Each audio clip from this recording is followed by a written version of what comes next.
and I'm there live. And I know some people do these live things. Like there's a one doc I follow, a doctor. He does live Q&As from a treadmill, and he answers the live stream where people answer or ask him questions like, what's a good cholesterol number? I love that, doctor. If you have a live audience, that's great. I am searching for a live audience. So I go on live, and if someone catches me, wherever you are, YouTube, Twitter, Facebook, uh, we're live. We're live. I'm talking to people. We're going to have a guest coming up, Professor Daniel Phil Gonzales, because we haven't done this in a while. I mean, really live. I mean, every other day or so. But I'm in New York, and I'm in New York because I'm doing this show. Emil Amok, lost NPR host, found under St. Mark's. It's the Under St. Mark's Theater. And if you followed my saga, I've been preparing for this show for the last couple of months. I have no idea about the Under St. Mark's Theater. I thought, well, St. Mark's has got to be a church. I was preparing jokes about the gospel. I mean, because it's Lent, I was going to tell jokes about St. Mark's or maybe St. Matthew or Luke or something. And this is not in a church. It's not even underneath the church. Uh, it's underneath a tattoo parlor that says Fun City. And so I'm thinking, oh, I got to write new jokes. I got to get rid of the gospel St. Mark jokes, maybe under a church. But so under St. Mark's has been a great experience. We've had nice size crowds for it's very intimate theater. But I've been calling out to my friends online saying, hey, this is a show you got to experience online, my live stream. And the next shows are coming up March 3rd and 4th. And all you got to do is go to Frigid.NYC, Frigid.NYC, or go to Amok.com, my site, click on the link. That'll take you to this site. And this site's important because it'll get you to Emil Amok, Lost NPR host, found under St. Mark's, which is the ticketing site. And you can read all about it to get the prices, right? We've got two more shows, March 3rd and 4th. March 3rd, it's only 55 minutes long. Maybe it goes 60, but that's about it. And, and we've gotten good reviews. One person reviewer here in New York said, must see. Another said it was uh, fantastic or something. A fantastic something. He said something, a word like that. With reviews, you just pull out the one word. Fantastic. He could have said, but terrible. But fantastic, he said. Um, so we've gotten, fairly good reviews. And then, of course, to add to the other reviews, one reviewer said, charismatic Guillermo's life is one worth exploring. And another one said, from the Orlando Weekly, said, stand up, monologue, rant, enjoy trying to keep pace with Guillermo's brilliant mind. Funny, poignant. Anyway, you go down here to the calendar, right? You got to scroll down. This is one of those sites you got to scroll down. And then look at the remaining days, March 3rd and 4th. That's it. March 3rd and 4th. That's it. So you got to click on, say, Friday night, tomorrow. And look, it's at 8:10 Eastern time. Notice 8:10 Eastern. So if you're in California, that's 5:10, right? It's a perfect sort of Marienda style show, right? You can, well, this is if you see it in person. And if you're in California, you're not going to see it in person because I'm in New York. So you got to click the 8:10 Eastern time, watch from home, catch up. Oh, look, someone's calling now. That is bad. We can't talk to anyone while I'm on the while I'm here with you. I mean that would just be terrible. Anyway, so 8:10 p.m. Eastern time, watch from home. This is Friday the 3rd. Just click on that and then you can get your tickets. Now, by the same token, say, oh, I can't make it 8:10 Eastern time because that's 5:10 and I'm still driving in from work. So press Saturday night show, the 4th, and look, 10:20 Eastern time, watch from home. And 10:20 in the West Coast is comfortable at 7:20 on a Saturday. Um, buy one ticket. I'm not saying that you should buy two, but if you buy one ticket, gather around with your family and friends, put it up on the big screen, watch Emil Amok, Lost NPR host. And that's the final show, the 4th, Saturday the 4th, the final show of this run, 7-show run. And it's been great. But this is how you buy your tickets. It's on this site here, Emil Amok, Lost NPR host, at the Frigid.nyc, Frigid.NYC site and just look for my smiling face and then click on it and then scroll down. Got to scroll down to the calendar.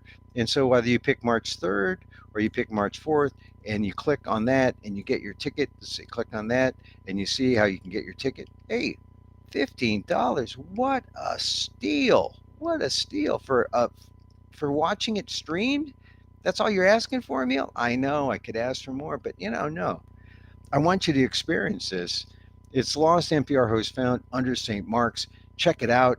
And it's a good show. It's not a bad show. And look, a guy who bought a live stream ticket because he's a good guy is my friend Daniel Phil Gonzales. He joins me now. Daniel Phil, you saw the show live stream. What did you think? I really liked it. Yeah, Of course, parts of your show I've seen before, and other yeah. parts you've modified and grown along with your coverage of your life, the way that it's gone. The compliments that you've received are full of hints on where you can deepen, your Mm. treatment of Deepen to go subject matter. a deeper Deepen. dive. All right, Well, but two of them mentioned their interest in Philippine history and that colonial relationship. So yeah. Well, I think that's pretty good. there's a lot of people who don't know that, and that's what people have been telling me that hey, no one knows this stuff. I mean, you gotta do it. But one thing, Dan, uh, and look, I'm gonna give you this. Well, one of the things about doing the live stream, and it's different from this where I'm close up all the time. It's sort of when you get the live stream, it's like you're in the theater looking from a seat, looking down, right? Yeah, yeah. So you see you see my full body. Not that people are craving, wanting to see my full body, but Well, as long as you have pants on, I think we're good. I think we're good. Well, that's the thing about this thing. Most people say, "Well, I'm only good from the top." But but you get the theatrical experience is my point, and then Yeah, it's like being in the theater, right? yeah, yeah, And except you're safe and you're 3,000 miles away, or in the case of Hawaii, 6,000 miles away. So you definitely should, wherever you are, or in the Philippines or Europe or wherever, you can click on live. You don't have to be in New York City where I am, but get on the live stream, see it, and as Dan says, it's almost as good as being with me, right? Almost. yeah, yeah. I Sure. mean, I mean, you get the audiences laughing, and they were laughing, right? Yep. At Yeah. at the right points, but there was some people, some individuals Hmm. on the evening that I watched it Hmm. that actually got more than others. In other words, they laughed appropriately, but Hmm. almost Hmm. singularly. Maybe others were chuckling or something, but there was one Yeah. person who LOL'd, right, and They I got it. thought that person got it, yeah, and they got Yeah. it a lot, and they Yeah. weren't just doing it to be nice. Yeah. They were really enjoying it. So, One thing, Dan, is that it's a mixed crowd, and there's whites and there's non-whites. A ew, hand, ew, don't use that term. well, there a handful of Filipinos did show up throughout, and one of whom, Lloyda Lewis, was there at the show Oh, uh, cool. last Thursday, which is cool. I always like seeing Lloyda in person. I see her like since the pandemic. I haven't seen her really in 3 years. She's retired now, right? Oh yeah, She's no longer heading up Beatrice and all yeah. that stuff. She sold Beatrice a while ago, so she is just a lady or a woman of leisure, as they say. But a patron of the arts clearly, and she enjoyed the show. We had a little. She joined for we have these little mini after parties if you're in New York City, and so we had a nice conversation. A lot of people, some of my friends from college showed up, and we should have a nice crowd on Friday who said that they were going to be there at the show, as well as people, Asian Americans, um, Filipinos, a nice mixed crowd, and so. Uh, it's funny how you say there are some people who know the history, there's some people who don't. The more they know about the history of the Philippines and how I uh, blended in with the history of Emil Guillermo, there's some people who really get it, and some people just get it a little bit, and some people were kind of astonished that This history exists. Yeah, well, there's other harsher moments in that history, bloodier, Yeah, that you might want to inject into your coverage because it's, a lot of it's really shocking. If you really don't know the history, it's really shocking. Now, the other thing is, a lot of people who learned their history about the relationship between the U.S. and the Philippines, if they learned it in the Philippines, if they're of a certain age, they may not have gotten the information that we get here, and that we've been putting out ever since the beginning of ethnic studies programs, right. College of Ethnic Studies. Uh, Families here were shocked Yeah, when our students went home and talked about some of the really racist statements being made in the American public sphere of the media, newspapers predominantly. yeah, The origin of National Geographic, for mhm, example, and those kinds of treatments were done in order to place Filipinos in the same category as First Nation people, as we refer to them now, and blacks yeah, and people of African descent generally. yeah, Uh, and they called us that. I mean, the N word was used to describe Filipinos. And I have a 1938 or so dictionary, mhm, and noun two are other people of darker races, and they mention both Indians of India mhm, and Filipinos yeah. So in the that's a, definition of the N yeah. word. See, people don't understand that, and because they barely know what's happening now, right? So if they have Oh some yeah, kind of awareness of what's going on now, that's kind of a plus. But if you understand the context historically, you say, "Oh my God, this is why it is the way it is," which is how I got into the history. But overall, I'm glad you enjoyed the show. I'm glad you liked it. So even live streaming, it's still a good experience. yep, yep. There's Yeah. a lot of ways that we'll chat it up when you get back. Yeah, well, I do appreciate that, and I do like some of your insight about what you culled from what some of the people are saying.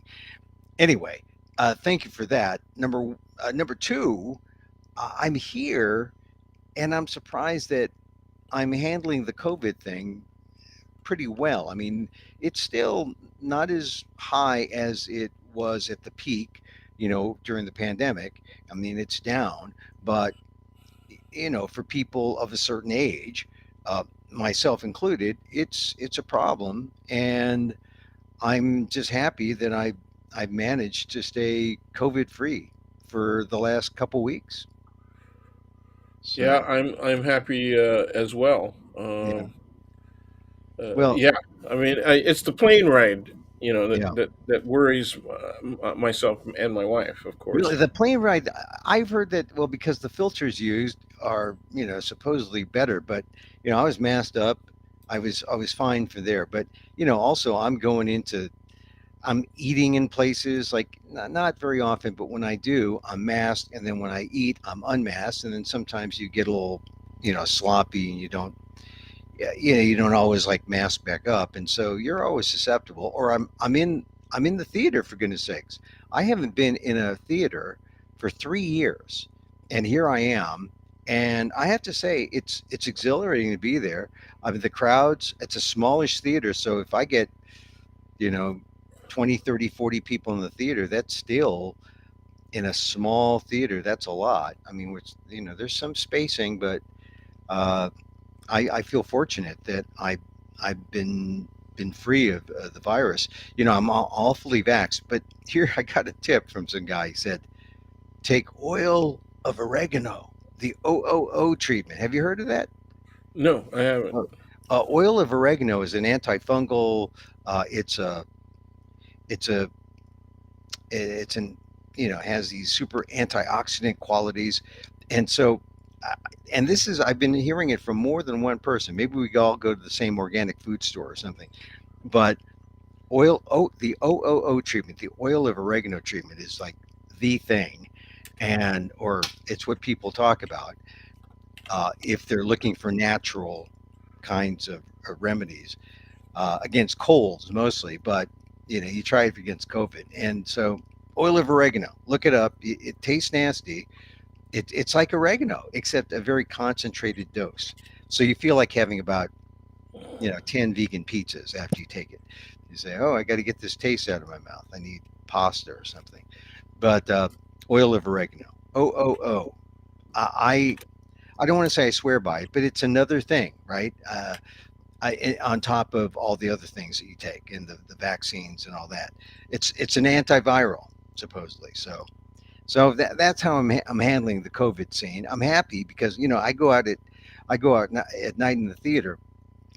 I've only done 5 performances. I'll do 2 more Friday and Saturday, and I'm expectorating. I'm putting it out there. I also have a microphone, so I'm not like putting it out there that hard. Like if I were really trying to you know reach the back of the room. But a concern that I had, fortunately, I've been able to avoid it. And I went to the Whitney Museum. They had this big exhibit, Edward Hopper, closing this week. But here's the thing about Hopper. Edward Hopper's closing, but they don't have that one big, that diner.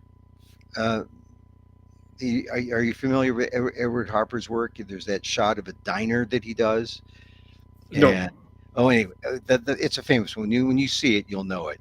But it's Edward Hopper's New York, and the most famous Edward Hopper that almost everyone knows, not there. Apparently, it's in Chicago. Anyway, I was at the Whitney. it's strange. I was at the Whitney yesterday, and a lot of people, and I was masked. I was one of the few, but I was masked for the most part. So you got to be Well, the few is conscious. better than none. So Yeah, there were yeah. others who were also. Did you see an age, any Oh indication of their yeah. age grouping? The older ones were There you go. masked. Yeah, That's only common sense. yeah, We're the ones who, are at greatest risk, and yeah, our numbers are the highest yeah, among those who have suffered not only the symptoms but have actually passed away as a yeah, result of yeah. I mean, contracting. I just think that I'm trying to be responsible, and no one has challenged me or anything like that. No one has been aggressive in that way. But there's been a lot of people in the media now, saying, hey, what's wrong with this vaccine stuff? The anti-vax message is out there, but I'm holding steady. That you can sort of do both. You can be out in the world, and you can be responsible, and you have a sense of public health. I think that's the responsible thing to do. So, Well, anyway, you're not going to get any disagreement from me, that's for sure. yeah. Well, Dan, I one thing I like about I said in my Inquirer.net column, you can go see it. Go to Inquirer INQUIRER.net and look up my name, Emil Guillermo. I wrote that I gave up on my I for Lent. I'm giving up my life. I'm becoming an actor. So that's what I'm doing. These 45 days or so that I'm here in New York. So I'm doing this show, and then I'm doing another show that features Ishmael Reed. But during this time, I haven't been looking at the news really as intently as I used to, or as I usually do. And I think that's healthy. I think that's kind of healthy that I don't spoil my not spoil, but tax my brain with everything that comes down the pike that might deserve some kind of reaction. And it's almost like a news fast of a sort. So I feel kind of blessed in that way. So only want to talk about some things that have hit me that I think are worth having a conversation about. We talk about Asian Americans. What do you think about? What do you make about the Asian Americans who've decided to run for president so far? Two Indian Americans. Uh, Well, hit, first of all, it's indicative of the position that Indian Americans occupy now mm, in American society generally, and in particularly in the political sphere yeah. as well. And they have arisen much faster in the ranks of the politically active people who actually take on candidacy, which is quite a challenge. Hmm. Uh, it it also means that they know they have the means to be able to run a successful campaign, Yeah. and by that I mean the money. Yeah. Okay, so is there a correlationship? A good social scientist would ask: is there a correlationship Yeah. between the socioeconomic position that is occupied by Indian Americans and the fact that they're showing up as candidates not only at the national level but as at the local level as well in several states, and some of which aren't typically places where there are substantial numbers of Asian Americans who might be uh, voters. Maybe if we consider ethnicity, right, Yeah. or national origin for immigrant communities, why is this possible for them? Secondly, she's running as a Republican. Yeah. Okay, and I she's got one of the surveys I saw was like 4%, possibly, all the rest of that Mhm. stuff. But she's going to be running up against the T Man, of course, Yeah. and I can't wait to see how he takes all these people on. He is a slaughtering machine, right? Yeah, He but one of the things that I've heard other people suggest is that maybe she really is running to be his number two. That, Yeah, to be running to be Veep. I don't yeah, know. Let's see how he deals with her, yeah, because he may smear her so badly that it would be ridiculous for her to then say, "Okay, you can come on and be my Veep." yeah, Uh, yeah, I don't have much. I don't put much store in Veeps. yeah. Not Well, she historically, anyway. she wants to be president. She's always said that. There she is, and she talks about the need for generational change. But oddly enough, there's one guy, this guy Vivek Yeah. Ramaswamy, coming up who's saying, "Yeah, I'm the new generation of Nikki Haley, and move out of the way, Nikki Haley." It's almost like here's another Indian American who's got all the credentials, all the Harvards and all the, he's got money, he's got the backing of Silicon Valley. I don't know. What do you make of this Vivek guy, Vivek Ramaswamy? I haven't researched enough about him. I have an article up, but I haven't read it yet.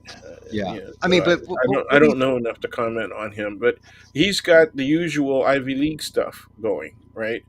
And Yeah, once again, we have Ivy Leaguers, particularly in the Republican Party, who decry, right, the Democrats as being the party of elites, and the people who have the loudest mouths in the yeah, Senate are all Ivy Leaguers. I think out of 8 of them that are the loudmouths, ranging from Cruz and Hawley, of course, to everybody else, mhm, 6 of them went to Harvard, yeah. and mostly for postgraduate work, right, for For law law, well, the degrees. legal Yeah, side. Yeah, I think Holly was a Yale guy.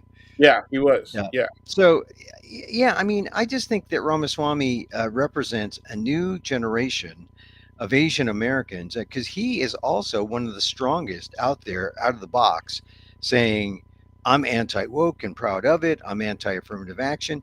He is like the emergence of an Asian American from the same kind of virus as the anti affirmative action folks who fought Harvard, as all of the Asian Americans who are conservative and are coming out very, really, almost, they're the opposite of where Asian Americans were, say, in the 60s, 70s, 80s, 90s.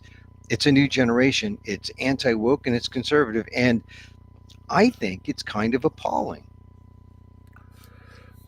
Well, you kind of got to expect it.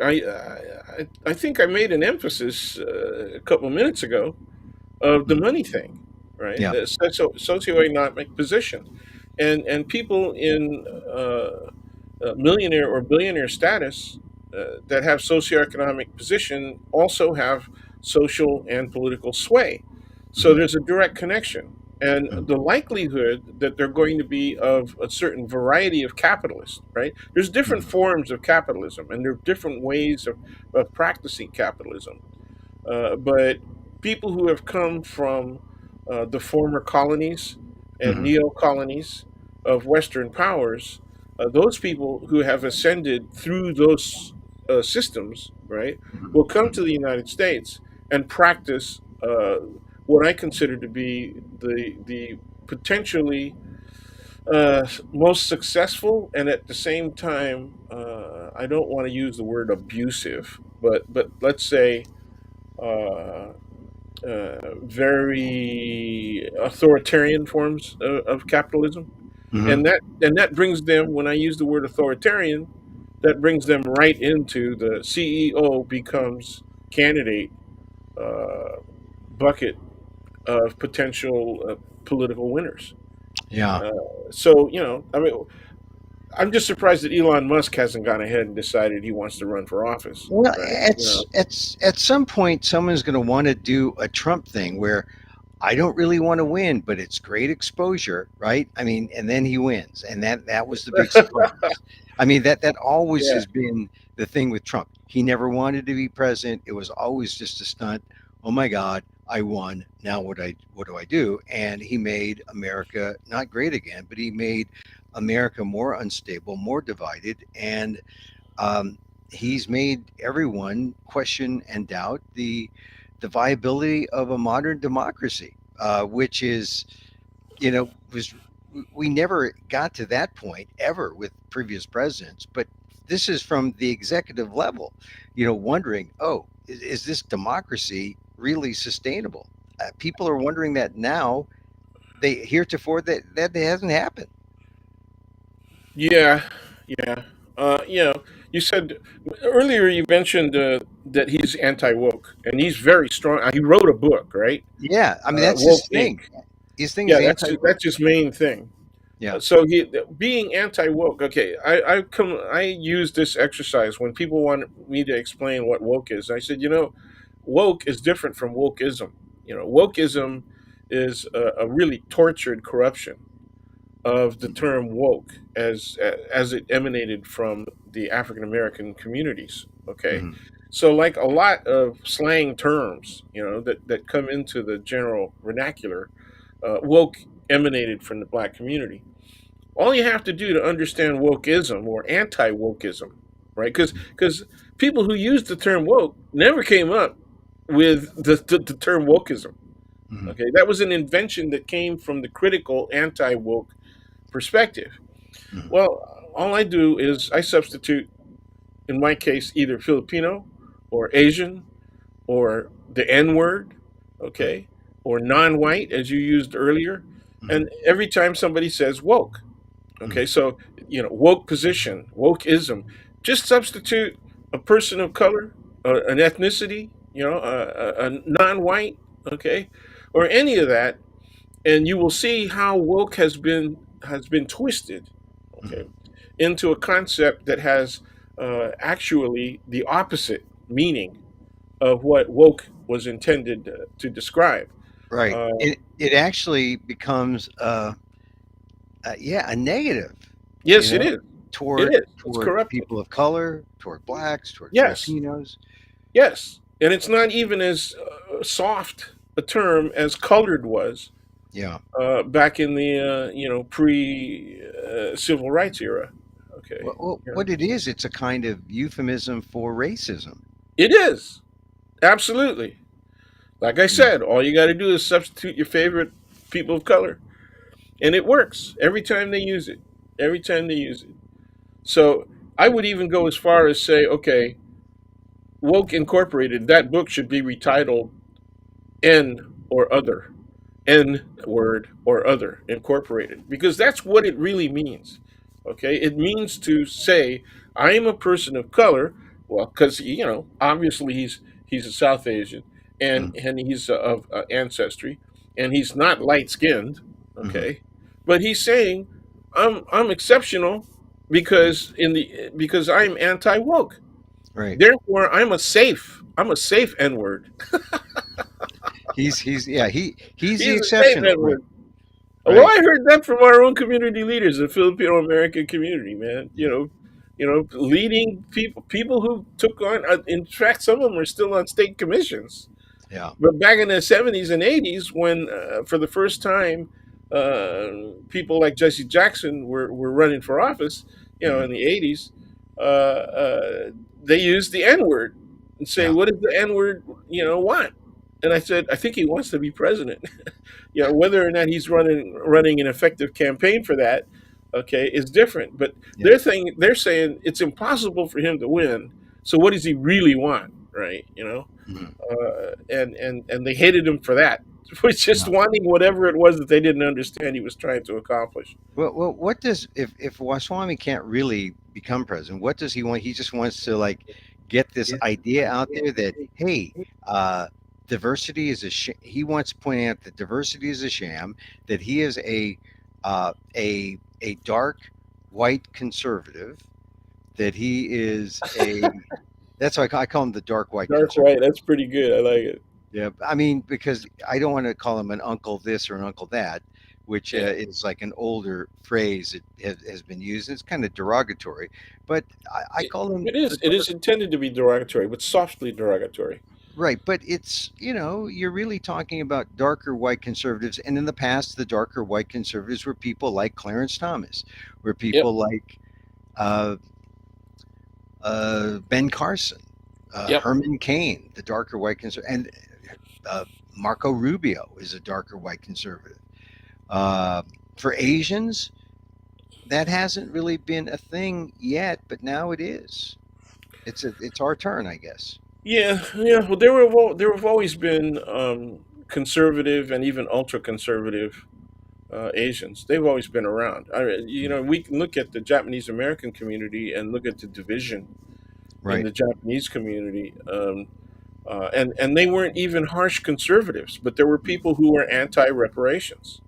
right. All they wanted was the apology, and that was enough. They thought that going for reparations would encourage people to again attack Japanese Americans, because they didn't want anybody getting reparations. Why should anybody get reparations? Right. And there were people who still went on television and said, "I have proof, right, that Japanese were spies, and that Mm. there is evidence that justifies their having been put in concentration camps." But it's important to know the distinction that there were people who weren't for the reparations within the Japanese and Japanese Asian American American community, yeah. communities because they didn't want to push that far. But fortunately there were people who did.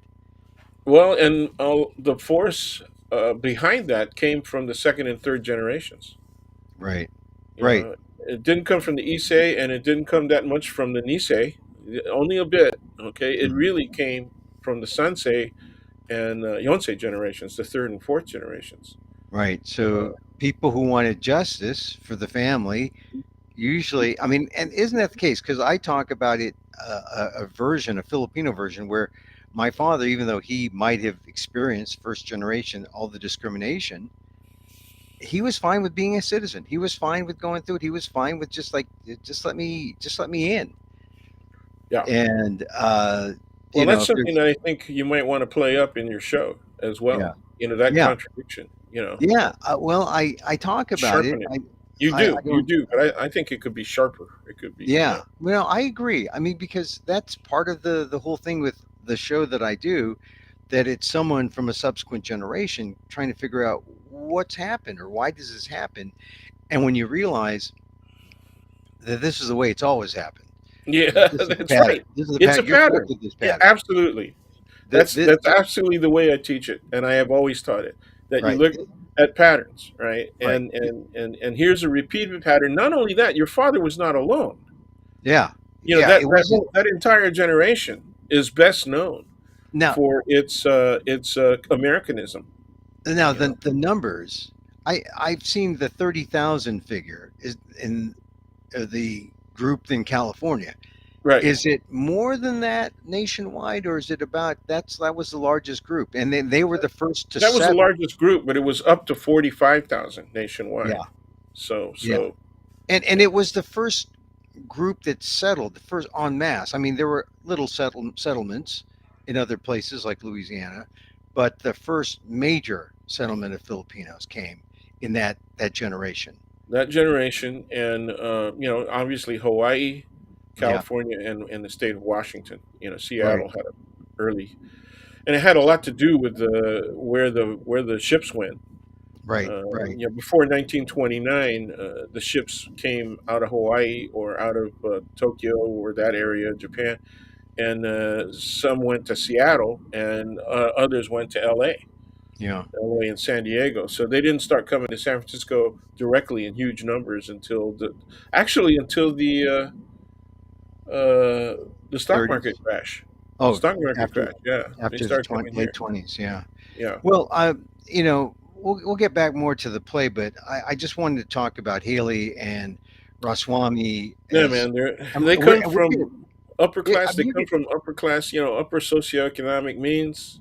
yeah, They're Republican, and they feel there's a lane for them there. I think it's kind of strange. I think it's funny. I mean, it's funny when I saw Clarence Thomas, mhm, going through what he was going through, particularly the challenges from women mhm, on his notable misogyny and all that, or alleged misogyny, yeah, uh, and then now with the disclosure that his wife was so much a part of the MAGA crowd, right, and really extreme, quite yeah, oh frankly, yeah, and yeah, then his refusal to recuse. mhm, I don't know how much more you need to make an argument that there are problems with the so-called conservative element on the Supreme Court. So yeah, I think they need to keep on doing it. I think the more cases that go before the Supreme Court that show the unconstitutional side mhm, of their thinking, right? I mhm, mean, it's mhm, blatantly unconstitutional, right? yeah, But they're the guys who get to tell you whether or not what they're doing is constitutional. yeah. Well, I Okay. mean, this is the thing. Now we used to see the blacks leading the way as the dark conservatives. Now we're seeing Asian Americans, It was specifically bound to even happen. It was bound to happen. We yeah, we we are overall Asian Americans overall are the closest thing to white. And look at how socioeconomically and politically. yeah, Look at how they're being treated in the media. yeah, Ever since the '80s, the media, and I'm talking about not just daily newspapers. I'm talking about mhm, the news magazines like Time and Newsweek and right, all that.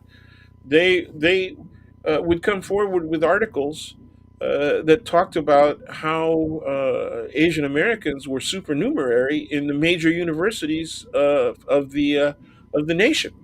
right, That they were hyper competitive and that they were highly qualified for the STEM areas. Right? They didn't call them STEM at the time, but yeah, but heavily numerous in the sciences yeah, and and engineering.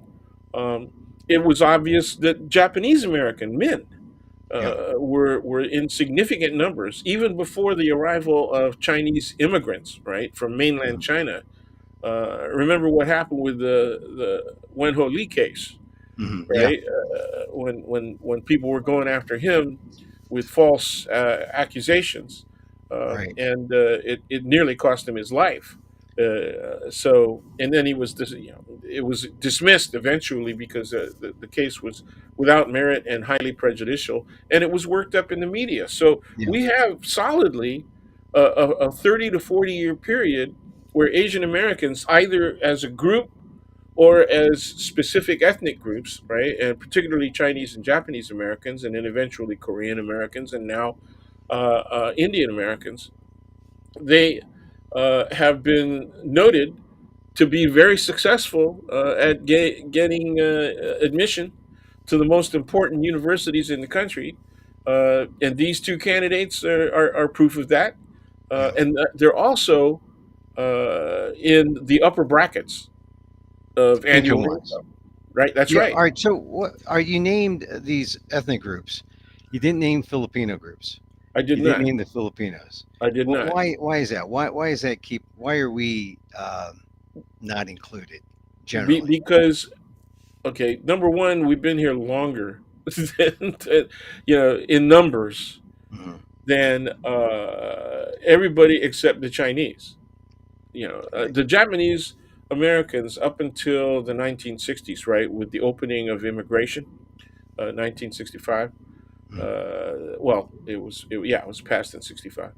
Um, the Japanese Americans were the most numerous Asian American population. Okay, Hmm. and the Chinese and Filipinos came second and third. But we were here, and we were here in substantial numbers. Okay, but it was a largely male population, a small family-based population until after 1950. Okay, Right. and then the family-based population began to expand. Then came the Immigration Reform Act, right? 65. And after 65, the two biggest groups who continue to be among the largest populations in American society were the Chinese and the Filipinos. Okay. So we've been here longer in greater numbers than South Asians. Okay. We've been here longer and in greater numbers than South Koreans. Okay. But our participation at the strongest levels of state and national politics has been minimal.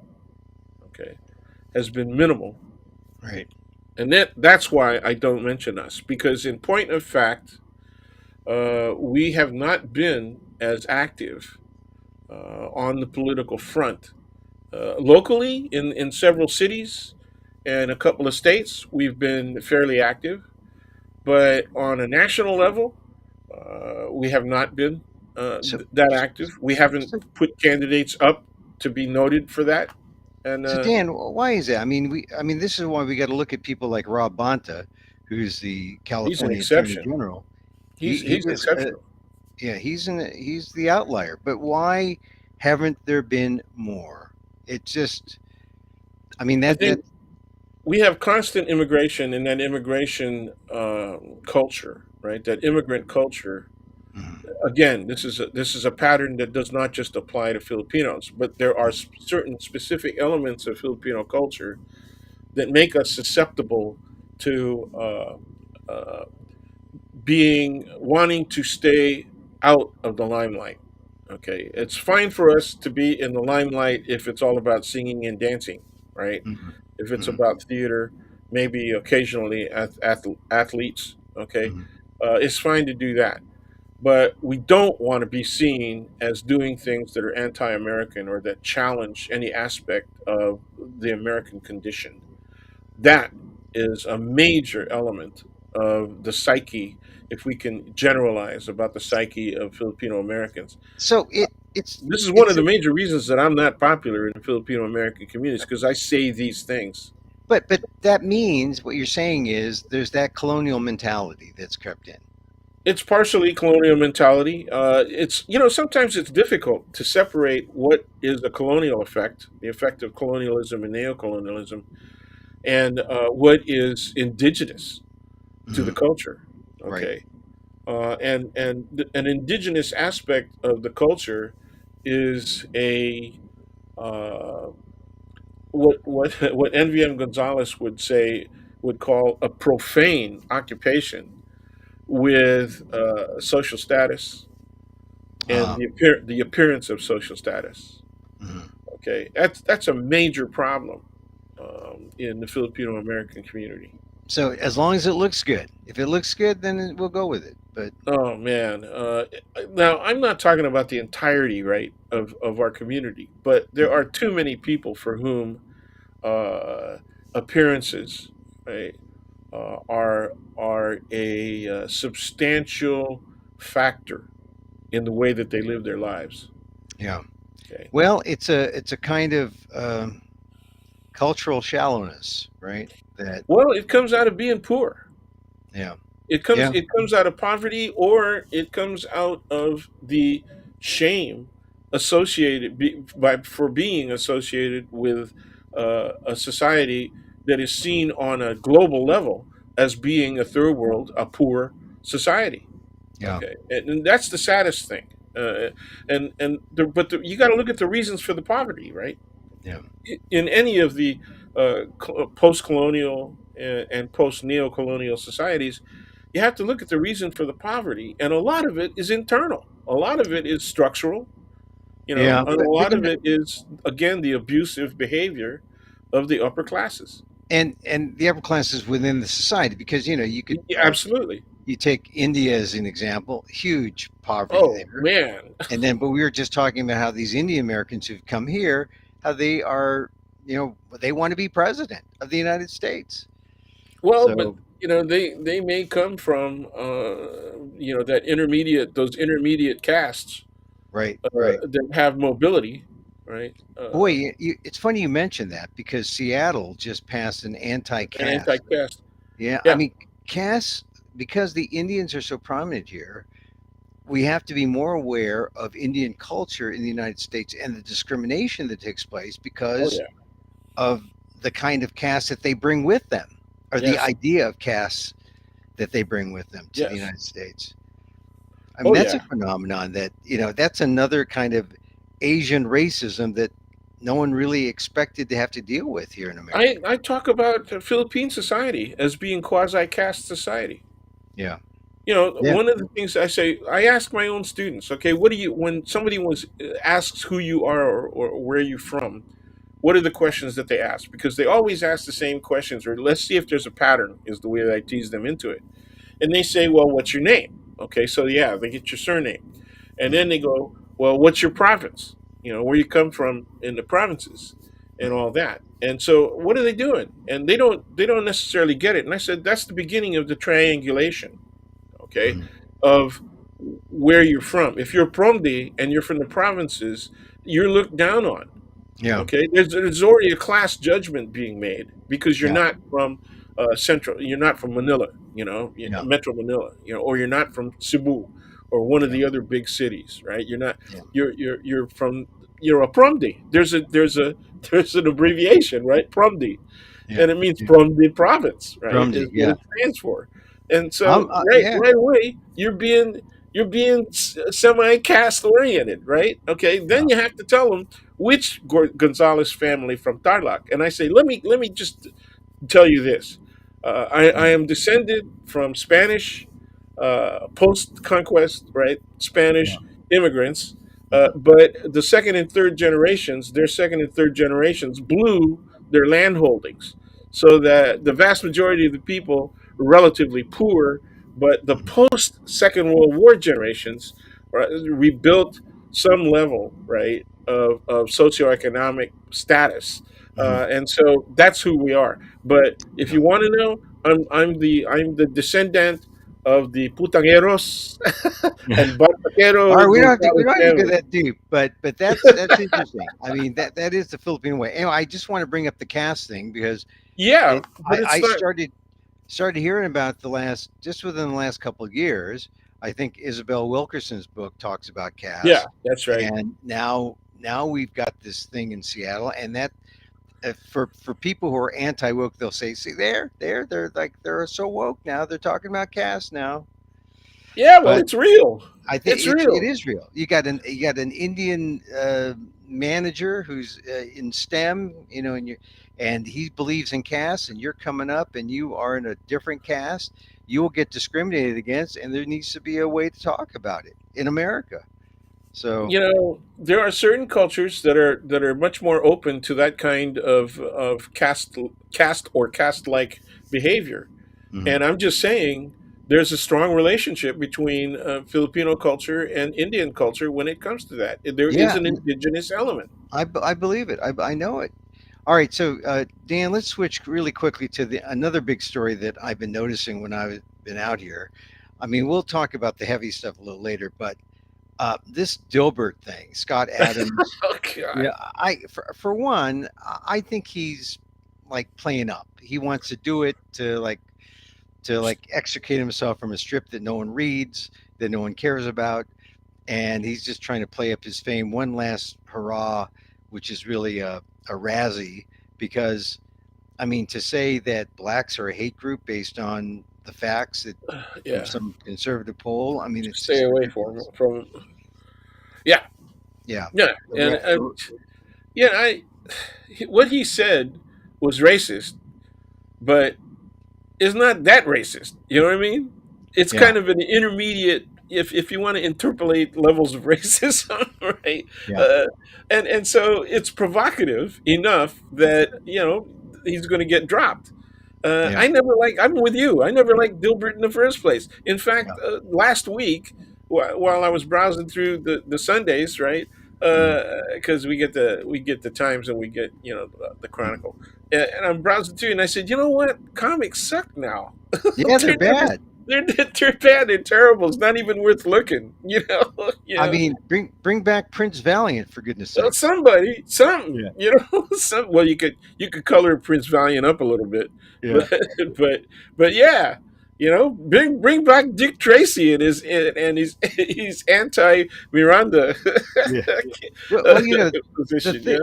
the thing about Dilbert is that it it's not really funny, and it was about white corporate Yeah, slice workplaces. of life and corporate life. Yeah, that's right. Yeah, and I guess he didn't want to go the diverse route because he did have one black character though.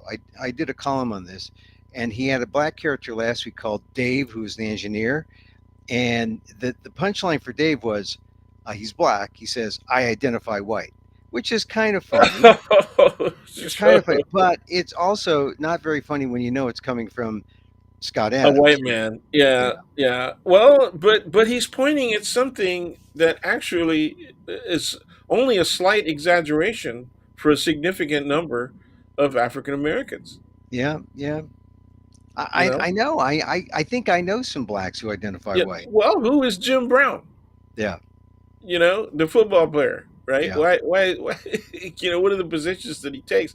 On the one hand, he talks about, yeah, there's racism out there, but you don't have to let it bother you. yeah, You just and there's a lot of people who take those positions.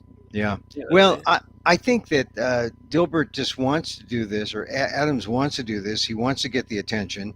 We're giving it to him, but I don't think he's got much of a First Amendment argument because nah, he's nah. had his say, and now he's getting the backlash of the debate.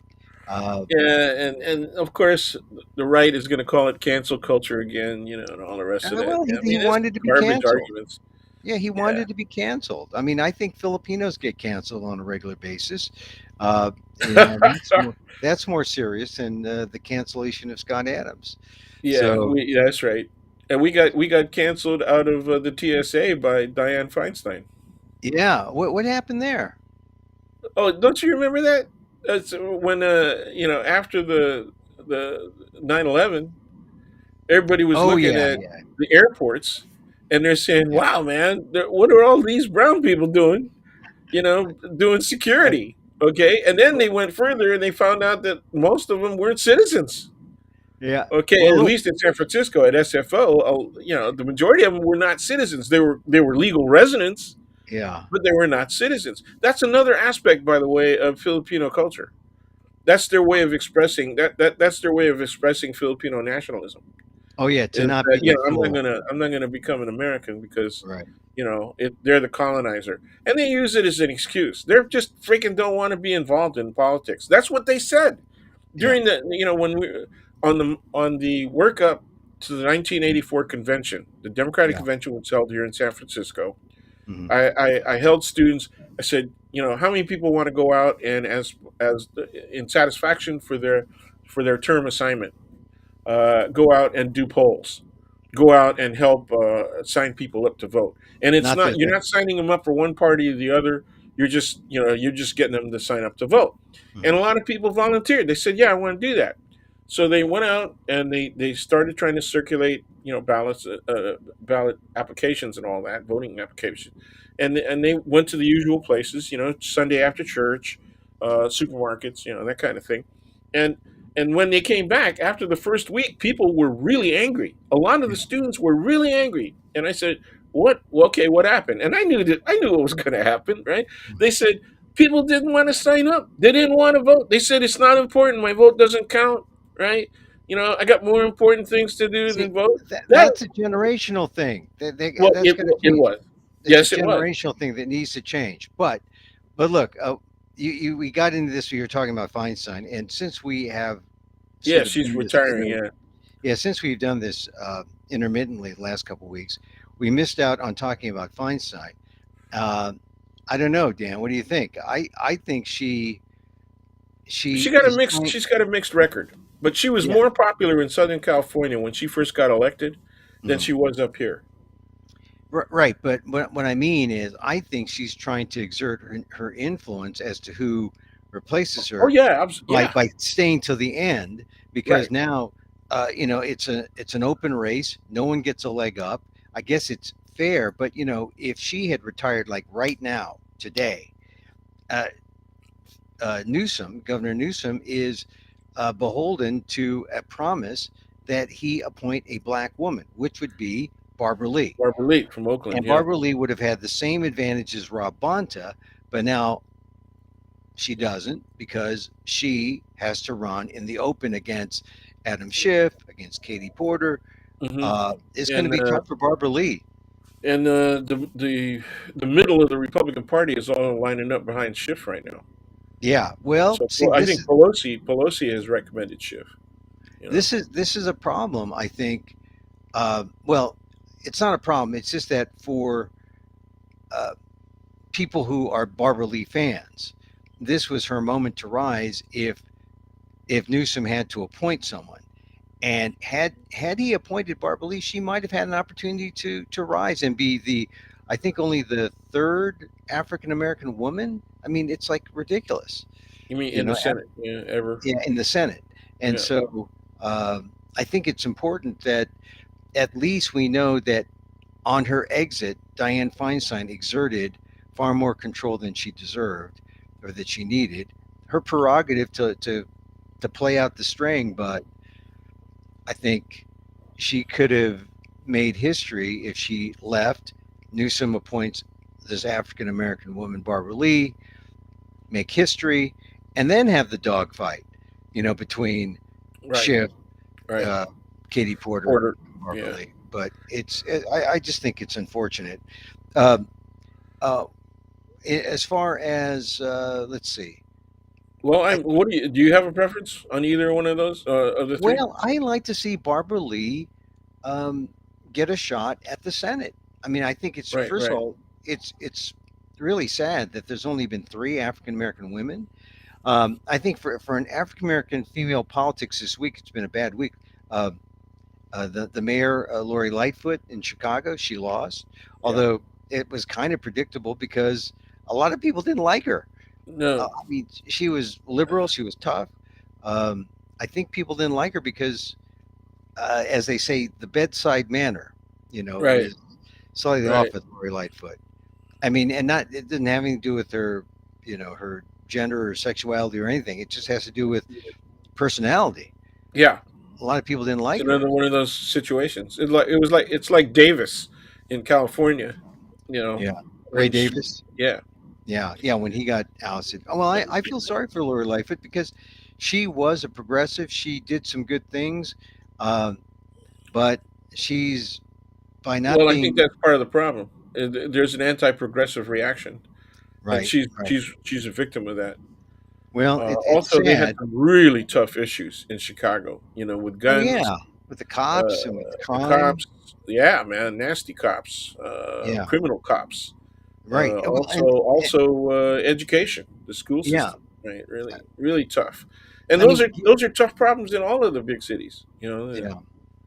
Well, given all that, I think her record says she deserved another shot at the job. But and she this was is why I way think behind, man. Those two initial polls yeah, put her like one was sub 30%, and yeah. the other was sub 40.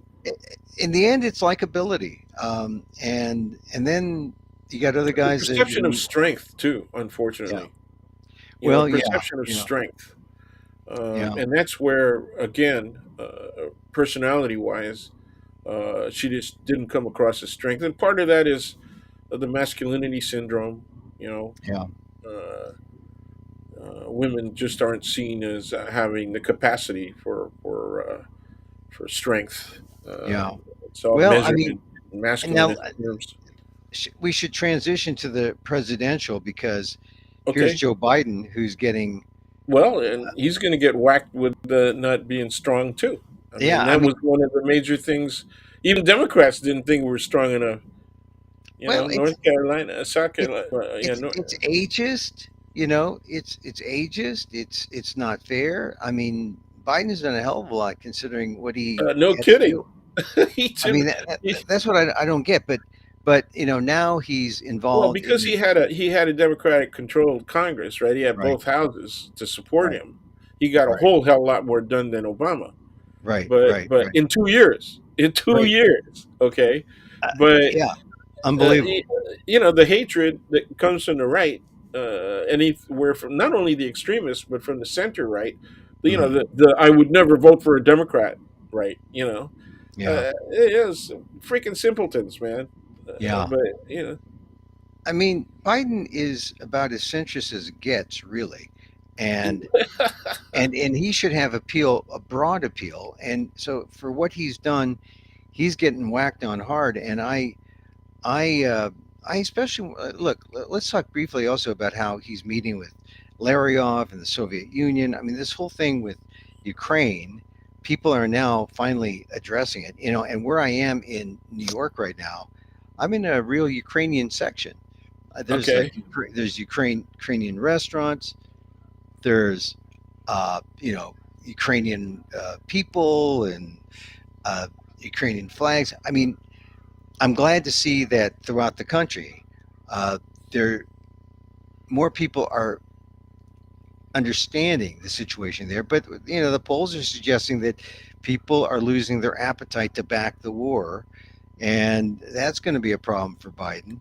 yep. So I Well, don't know. How do it's we? going to be a problem. It's going to be a problem if we start cutting back on our support for Ukraine. It's going to be a bigger problem for the U.S.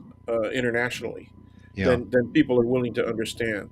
One of the problems with not just COVID, but with Mm, all of the issues that were caused directly by Trump and his behavior and his acolytes' behaviors, mm, is that it took away from people's attention looking at international issues right. and circumstances. So unless it was a relatively extreme moment, like a large scale protest that was cracked down on, resulting in thousands of people going to jail, and it would only be a momentary coverage. There would not be, real strong analysis about what was going on. And even the withdrawal from Afghanistan, for example, did not get the kind of analysis that it should have gotten, Yeah. with references to the Russians, and how they had lost a huge amount of their economy due to their decades long right attempt to rule Afghanistan. Yeah. Well, I think So people were willing to, accept a short war, and then the longer it goes, people say, "Well, it's still happening. What's going on?" And I think right, they that's don't right. get it. And then now, when you hear Republicans say, "Well, no more money," people get confused. They say, "Aren't we? Shouldn't we be united about this?" And then they get all nationalistic or isolationist and say, "Well, why do we want to spend money there? We spend money." Yeah, well, and all we have to do, you and I, all we Mhm. have to do is review in our heads how isolationism worked out throughout the whole 20th century, Oh right? yeah, Starting in the late 19th century and working all the way through up to the middle of the 20th century, isolationism was the reason that we got in wars, in world wars, one and yeah, two, and yeah, Vietnam. You know, yeah. uh, you know, So I just hope that we work our way through this, but I don't. If someone other than Biden's there, I mean, if Trump is back there, what kind of world would we be? Would we have if Donald Trump is? I mean, just think of the 4 years he was in there and how the Russians had their way with Trump. It would be. well, it wasn't just the Russians, though, was it? Oh It was no, it the wasn't just Chinese it and the was. North Koreans too.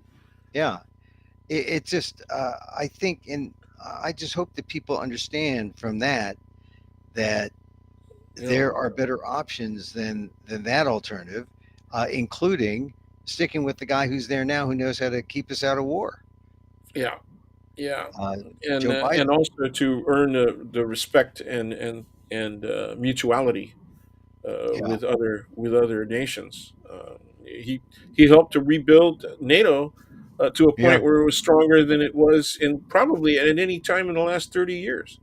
yeah, and You know, just think about how weak NATO was when yes, it Trump was in was. office. How Well, he Trump wanted to had, wipe it out, and the Republican Party wanted to wipe it out. Many yeah, members of the Republican Party came forward and said, "Yeah, we ought to be out of there. NATO isn't doing any work for yeah, us." Look at how unbelievable, they went after the United Nations. They unbelievable. continuously go after the United Nations. Oh yeah, Don't yeah, want to fund it, so, and then now they're caught in the problem of having both Russia and China in the Security Council, and yeah, guess who vote down any action taken by the United Nations to avoid war? yeah. Okay, it's So see now, those two groups. see this is the real heavy stuff. Yes, it That's why is. we save it. That's why we save it to the end because there's no real answer. But Well, but there is, but but it's a difficult answer. First of all, the Democrats have finally learned their lesson, and they need to step aside. People shouldn't be hanging in there until they're in their 80s. They should mhm, be grooming people, younger people, to take their place. mhm, And diversity. Their commitment to diversity was one of the reasons they got into younger people, because a lot of the people of color that are willing to run mhm, are of a generation younger, yeah, and they're starting to get coverage. They're starting to get really good coverage. I mean, yeah, the first two Native American women in Congress. mhm, And they're both really good yeah, at, at what they do politically. The squad, of course, right? mhm, That the right loves to hate, mhm, and they're going to be coming after Biden with all of his, being soft and being diversity oriented and all the rest of that stuff. mhm. One of the things that kind of worries me is where white women are, educated Oh white yeah, women, because you yeah. remember how They're the they went key. against Hillary. They were They're the key. anti-Hillary. Oh Yeah, yeah, they were anti-Hillary, and in California, remember when 209 came up, the mhm, so-called yeah. civil The rights initiative?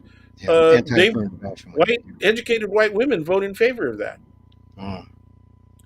And Well, this is they were the best beneficiaries yeah. of affirmative action This on is a the hard statewide thing. level.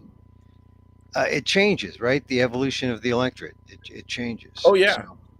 So we'll have Well, to see where we are now. I mean, my hope is in the younger folks.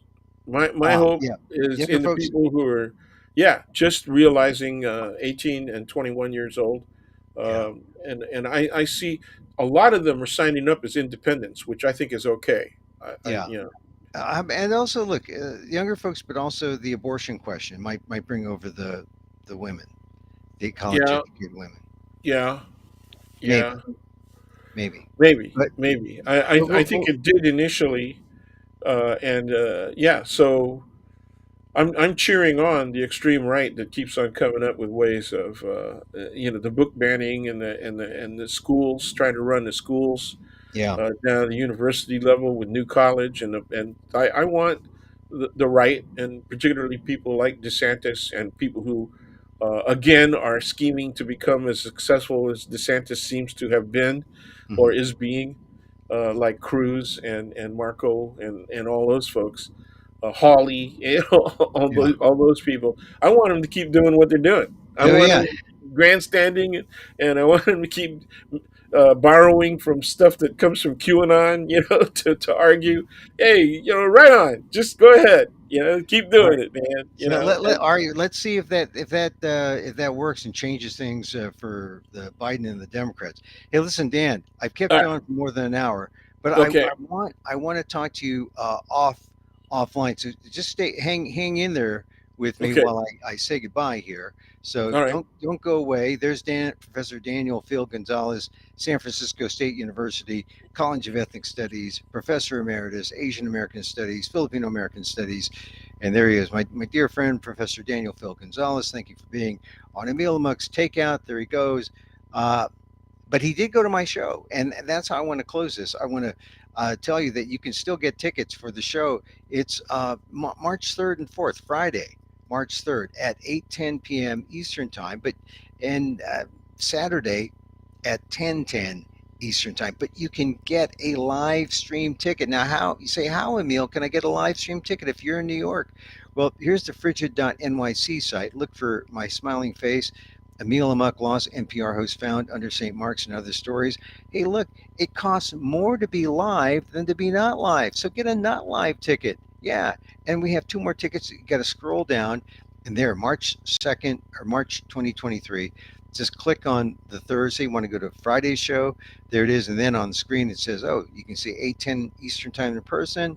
But you're like in Hawaii. So how am I going to do that, Emil? I can't do. Okay, then press 8:10 Eastern Time, and then look, you buy a ticket. There it is. You can even do sliding scale in case you really want to say, look, I can't pay full price, Emil. I can't. All right, so then go sliding scale.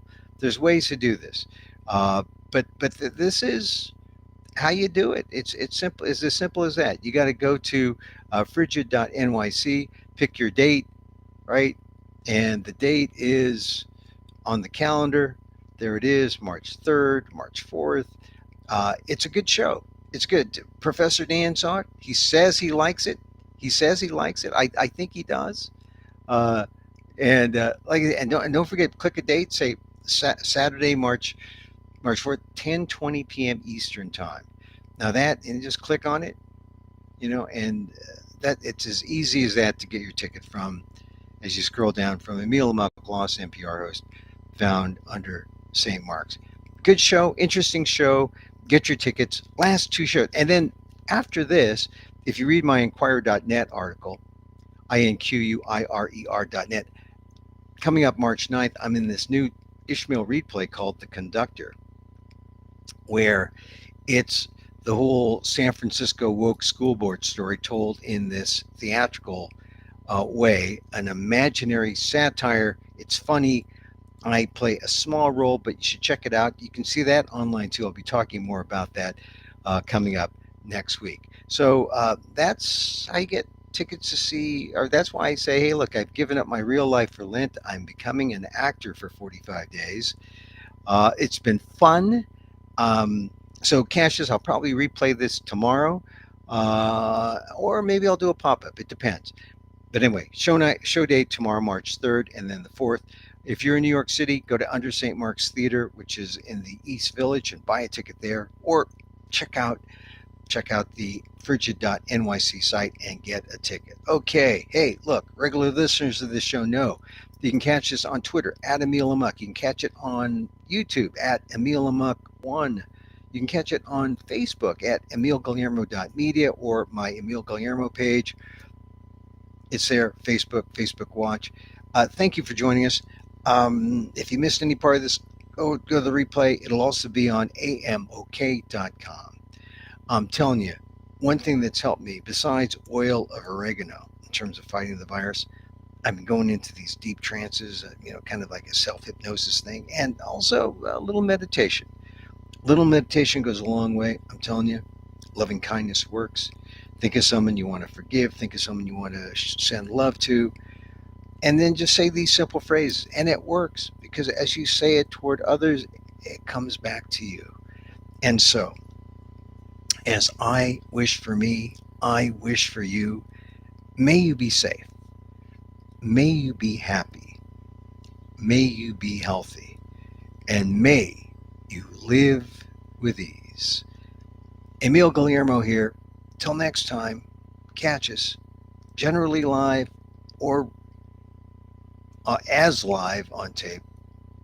Till next time, mahalo.